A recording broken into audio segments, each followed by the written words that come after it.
สวัสดีครับบริษัทสยามโกลเด้นวันนี้ขอแนะนำเครื่องแพ็คกึ่งอัตโนมัติรุ่นใหม่ล่าสุด Q88 ซึ่งผลิตจากโรงงานเดียวกันกับเครื่องแพ็คอัตโนมัติรุ่น Q8 จุดเด่นของเครื่อง Q88 คือตัวเครื่องใช้มอเตอร์ DC 2 ตัวทำงานรวดเร็วแข็งแรงและมีความทนทานสูงตัวเครื่องรองรับน้ำหนักได้สูงสุดถึง100กิโลกรัมตัวเครื่องแข็งแรงพร้อมติดตั้งเบรกทั้ง4ล้อช่วยให้เคลื่อนย้ายสะดวก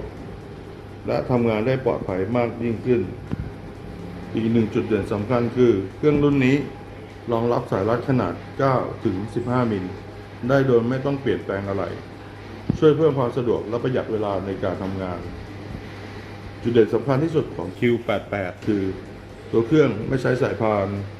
ไม่ใช้โอลิงและไม่ใช้กระปุกเกียร์ช่วยลดการสึกหรอและลดค่าบำรุงรักษาตัวเครื่องยืดอายุการใช้งานของเครื่องได้อย่างมีประสิทธิภาพเหมาะสำหรับงานแพ็คและงานอุตสาหกรรมที่ต้องการความรวดเร็วแข็งแรงทนทานและคุ้มค่าในการใช้งาน